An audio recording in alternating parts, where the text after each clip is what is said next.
What's up, brochachos? Welcome back to Let's Build the Ultimate Zelda Coaster. Today I have something crazy in store for you. So we're going to be working on that room that's in the upstairs section of the castle. Originally we had it like a small Breath of the Wild themed area, but then I decided to make the actual outdoor section themed after Breath of the Wild because it was way more expansive.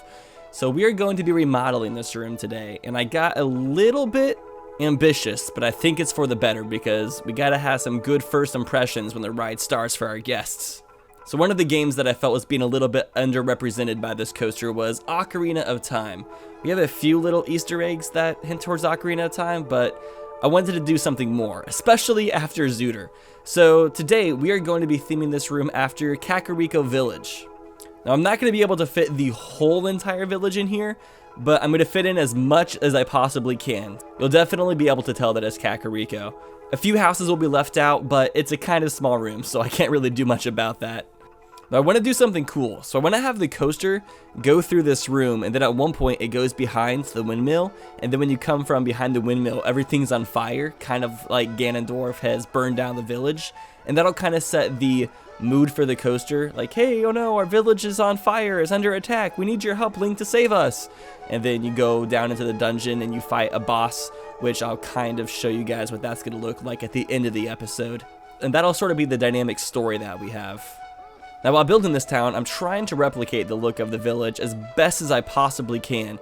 So I'm not going to be adding like little extra things like chimneys to the houses, because the houses in Zelda do not have chimneys in this game, and I wanted it to stay true.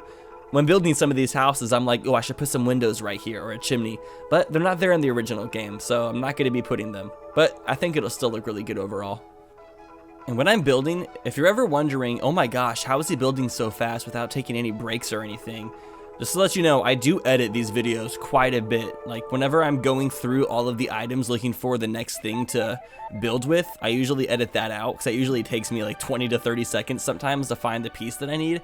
I cut that stuff out. So if you guys are ever building yourself and you're like, dang, how come I can't like build things as quickly? It's because I'm not building that quickly. I spend a lot of time just like thinking and trying to figure out like what I'm going to build next, trying to find that piece that best represents what I'm trying to build, because you are a little bit limited with this game and you have to think outside of the box sometimes. So just so you guys know, like, don't feel bad if you're not able to like streamline your building process very quickly, because I can't either. Even though it makes it seem like it because of editing, through the magic of video editing, I am not that quick. A lot of stuff is also trial and error. And the reason I chose to rebuild Kakariko Village out of anything else from Ocarina of Time is because I feel like this is one of the most iconic locations of the game, one of the most memorable towns out of any video game, honestly. Just something about the layout is very memorable and really stands out in lots of people's minds and memories. Whenever Minecraft was a much bigger thing, I would say Kakariko Village was like the #1 thing I saw recreated from Zelda in that game. So many people recreated that village. I even remember on the Minecraft server that I used to have, we had a Hunger Games mod on the server that allowed people to create different maps for Hunger Games. And we had this one gigantic Hunger Games map that was a bunch of different bubbles, and each bubble was a different sort of biome or themed after something else. I remember one of those bubbles had a recreation of Kakariko Village. It was pretty well done too. I didn't build it myself because we had quite a few builders on the server, which if any of you watching now were a builder on that Minecraft server, thank you guys so much for any contributions you did. There's like so many people in this community that have like done so much for me, or like just to be a part of the community. Even if it's people who like comment or like the videos or just support my content in any ways, I feel like I don't say thank you enough, and I just want to like just let you guys know that anybody who has ever been a part of my life, or like from a little bit to a lot of it, like thank you for being just a small portion or a large portion or whatever, because if it wasn't for some of your guys' generosity and just willingness to help me do things and just be a part of a community, like I wouldn't be able to do a lot of the things I do. And I wish I was able to say thank you more. I wish there was like some better way to express my gratitude, but just for anybody who has ever been a part of anything like that Minecraft server, any of my like streams, people who help like moderate streams, like there's just so many people in my life that do so much for me, and I wish there was some way that I could repay people back, but pretty much the most I can really do is just say thank you. So this is a big thank you to anybody watching this video that's ever done anything with me. But do you guys ever feel that way about life? Like you feel like there's so many nice people you meet, you make so many friends, and you love all those friends so much, but unfortunately we're only one person and we can only do so much. If I could, I would hang out with every single one of my friends I've ever made every single day, because I love so many people in this world so much, like so dearly, and I feel like there's just not enough time. Like, I definitely cherish every experience I've had with every single person that I've been friends with or done things with. And I wish I had the ability to be around every single person more, from past coworkers to people I've gone to school with and become friends with, people I've met at parties, extracurricular events, dance teams, people I've made YouTube videos with, viewers that I've come into contact with. I try to do as much as I possibly can to like stay connected with everybody that I've ever been connected with in the first place. But in the long term of things, it really is impossible. And sometimes I get really stressed out because I feel like I'm not showing enough gratitude or something towards people. And I get really afraid that people will feel like I don't care about them anymore because I'm not able to stay in constant communication with them. But I try my best to reach out to everybody that I possibly can whenever I can. But anyways, this video has completely gone off subject. So as you can tell, I'm recreating the adult version of Kakariko Village because the arrow shooting minigame building has now been developed. It is not under construction. Don't have any of the gay carpenters walking around with their wood. Okay. But as far as the buildings on the left side, like the general store or the bazaar, I was not able to fit those in here, or that little watchtower that has a ladder climbing up. Unfortunately, I could not add those, even though I really wish I could. But I still think the village looks true enough to the original form that nobody's going to be like, oh, I can't tell what this is because a couple houses are missing. Maybe we can just say there was some gigantic landslide on Death Mountain and it covered up a couple of the houses. A few people died. It was a big tragedy. It was really, really sad. Many tears were shed, but Kakariko Village still has to move forward. Can't like dwell on the bad events forever.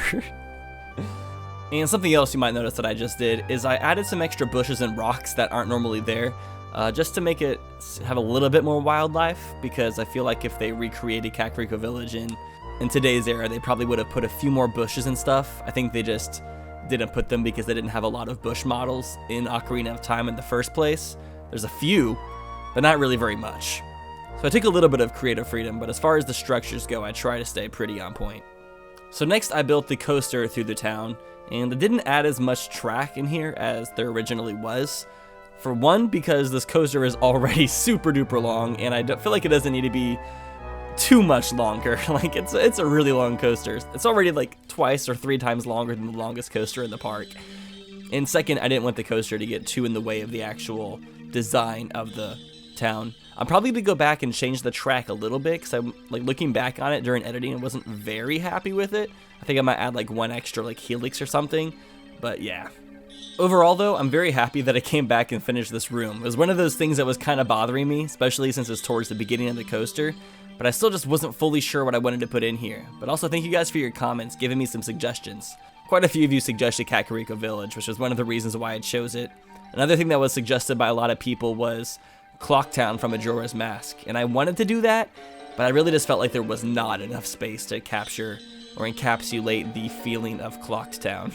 Clocktown is like 3 or 4 times the size as Kakariko Village, so I just do not think it would have worked. Next thing I'm building is I'm building the propellers from the windmill in the village. I try to make it look pretty similar to the propellers in the actual game. I don't know if it's the best looking propellers. Something I might look back on is just, I know there is an actual propeller prop in the game that spins around, and I might just use that instead. But this sort of looks okay. It's not the best shape. It's pretty polygonal, pretty simplistic, but let me guys know what you think about that. Also, I looked up another picture of the windmill just to give you guys like a reference of what I was trying to go for. And I also just now realized that the propellers need to be a little bit more spaced out. They don't all like touch each other like this. So I definitely need to like space them out and put some like pegs for them to sit on. And also, fun little fact, but I built all of this and edited all this on my birthday. This is how I chose to spend my birthday. I love Planet Coaster so much where I was like, oh, I have free time today. Let's play Planet Coaster. That's how dedicated I am, guys. But it's worth it. Also, somebody sent me a model they made of the laboratory from Ocarina of Time, the Lake House Laboratory. So I decided to throw that by the lake. I thought it'd be an extra little add-on. Didn't build it myself, but I think it looks really cool, so I wanted to throw it in there. And last thing I'm going to do before ending off the episode is I'm going to carve out a little bit more space for the final boss fight of the coaster, because you are going to fight a boss. Can't be a Zelda temple without a boss fight, because that's just how Zelda is. So I'm carving out like a cave where we'll have the tentacles of the boss coming through here. And also, I want to end it off on a comment question, because I like having some discussion in the comment section for the video. But what is your guys' favorite town or city or whatnot out of all Zelda games? So is it Kakariko Village from one of the many Zelda games that village is featured in? Is it Clock Town? Is it the Deku Palace where the Dekus live? Is it Ordon Village from Twilight Princess? Let me know. Let's have a discussion about that in the comments. I would say my favorite is Windfall Island and Wind Waker, just because of like how many different businesses and types of people they put on the island. I feel like it has just so much more personality than almost any other village in the game, but that's just my personal opinion. I'd like to hear yours. So this is going to be the big room with the final boss fight. I'm going to have a gigantic Kraken monster, which is sort of similar to that one boss fight from Skyward Sword that's in the pirate ship, but a little bit more terrifying looking, not as silly looking. I'm not going to work on it anymore today. I just wanted to get a little bit of a start on it. But with that, I believe we are going to end this episode. So thank you all so much for watching another episode. I enjoy your guys' viewership. If you enjoyed the video, hit that thumbs up button, and I'll see you guys in the next one. Have a good one, guys.